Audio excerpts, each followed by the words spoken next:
ఈ రోజే డౌన్లోడ్ చేయండి. మీ ఫేవరెట్ షోస్ చూడండి. తాగితే బాలేని మనసు బాగుపడిపోతుందా? అసలేమైంది బావగారు?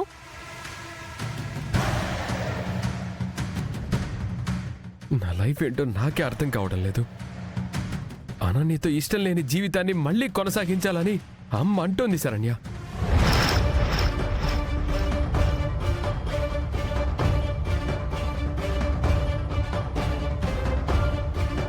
అనన్యతో ఇష్టం లేని జీవితం ఏంటి?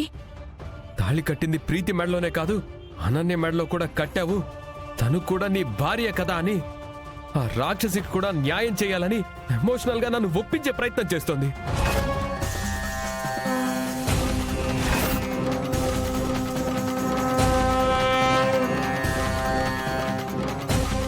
అనన్య నీ భార్య, ఈ ఇంటి కోడలు.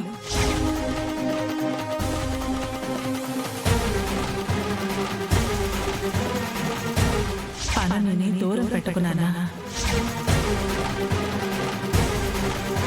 కానీ నువ్వు ఒప్పుకోకపోతే మాత్రం ఈ విషయం చచ్చిపోతాను. నీ భార్యగా నీ పక్కన ప్రత్యేక హోదా ఉండాలి.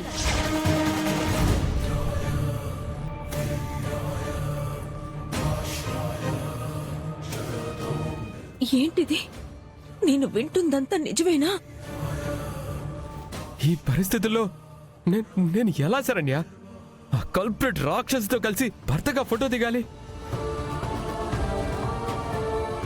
అలా నన్ను చూసి ప్రీతి ఎలా భరించగలదు? నన్ను ప్రాణంగా ప్రేమిస్తున్న నా భార్యకి ఇవాళ నిజం తెలిసేలా చేసి తనతో లైఫ్ని ఎప్పట్లా ఎలా కొనసాగించగలను? నేను ఎలా ప్రీతిని ఫేస్ చేయగలను?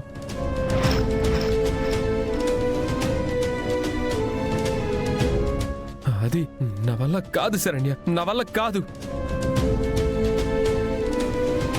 ఆ రోజు ప్రీతి మీదున్న కోపంతో ఏం చేస్తున్నానో తెలియని పరిస్థితుల్లో అనన్య నన్ను వంచించి నా చేత తన మెడలో తాళి కట్టించుకుంది. కానీ అది ఏనాడు నా భారీగా లేదు.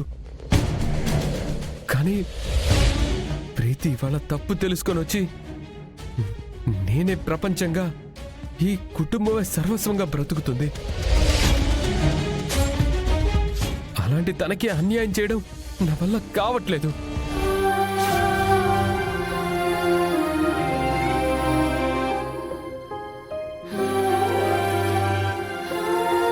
బావగారు, ఆ అనన్య మిమ్మల్ని ఎంత భయపెట్టినా మీరు మీ ధైర్యం కోల్పోవద్దు. పెద్దత్తయ్య గారిని అడ్డం పెట్టుకుని మిమ్మల్ని బ్లాక్మెయిల్ చేసినంత మాత్రాన ఆ అనన్య ఏం సాధించలేదు బావగారు. తను మీ చేత్తో 3 ముళ్ళు వేయించుకుందేమో కానీ మీ భార్యగా స్థానం ఎప్పటికీ సంపాదించుకోలేదు. ఎప్పటికీ ప్రీతి అక్కే మీ భార్య.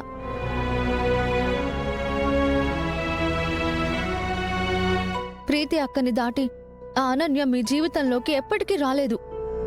ప్రీతి అక్కే ఈ ఇంటికి తగిన కోడలు. ఇది ఆ దేవుడు రాసిన శాసనం.